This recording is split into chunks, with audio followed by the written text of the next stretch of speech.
Hello, good morning to you. Welcome to Business. The World Bank says Ghana might already be benefiting from its extension of the IMF program. According to the World Bank,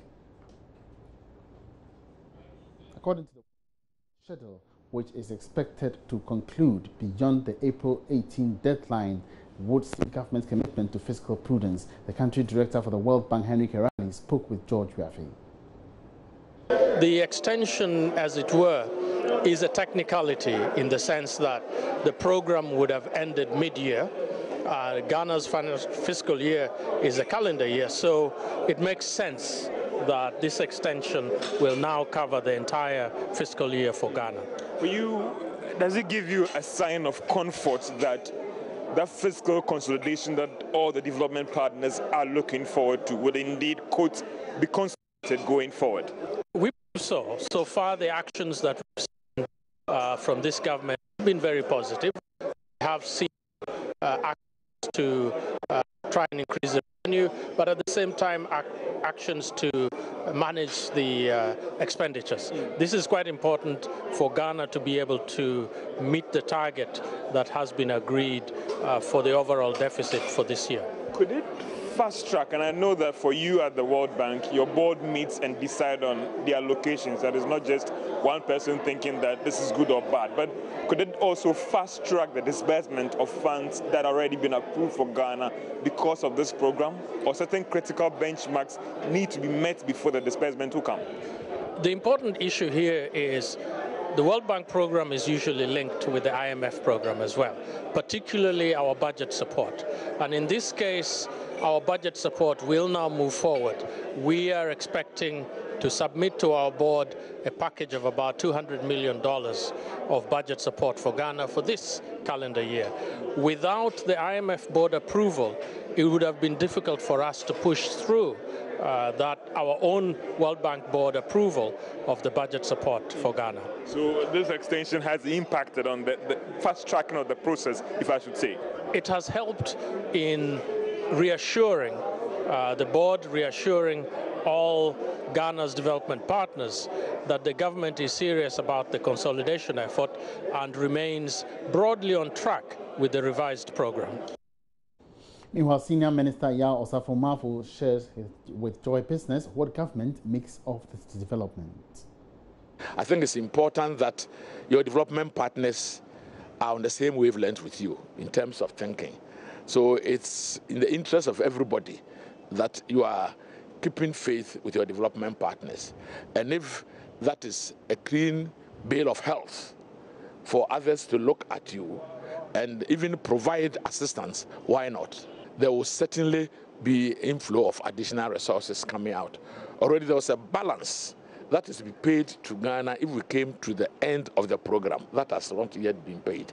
So there will be some discussions and there will be additional inflow from the IMF. And when there's inflow from the IMF, there are always other inflows from other development partners, the World Bank and the European Union and the rest of it. So it's more of a good moment, but there are people who are also worried that the longevity of this whole program would mean that certain conditionalities which may not favorable to us is going to last a little bit longer. As I said, there is no conditionality. That's the first thing. And as I said, we are preparing a budget to be read in Parliament in November. In this budget, whether you like it or not, is IMF Ghana government budget. And the budget will last from January to December. And therefore, already, technically, the fund is in there. Now, away from that, government says it will be tough on all shoddy road contractors in the country. In an interview at the sidelines of the inauguration of a public-private partnership forum by the Association of Ghana Industries, the Minister of Roads and Highways, Akwasi Amoakwata, said he will abrogate all road construction contracts with various contractors whose quality of work is said to be inappropriate. This, it says, will help sanitize the construction sector and ensure there is value for money on all government projects.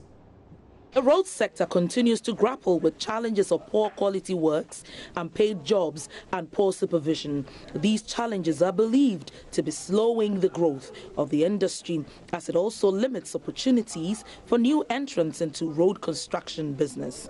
But Minister for Roads and Highways, Kwesi Amoakwanta, is confident government is ready to make a difference, stressing he will be tough on recalcitrant road contractors. The money being used to pay for is Ghanaian money, okay? It's out of our taxes, your tax, my tax, everybody's tax.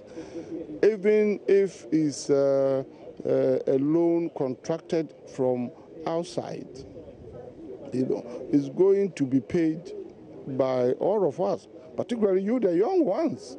We might have died and gone, it will be hanging on your necks, okay? Even if is being supported by a grant, graciously extended to this nation. It must be worthwhile, and we must have value for it. So if I talk about good quality roads, good quality infrastructure, that should be the order of the day, and I can tell you that under President Akufo-Addo's government, shoddy work will not be tolerated. I must be frank. He spoke to Joy Business at the sidelines of the inauguration of a public-private partnership forum on local constructions initiated by the Association of Ghana Industries, AGI. Roxanne Dogbega is chairman of the AGI construction subsector. Sometimes we have policies which is not aligned to the challenges of the private sector.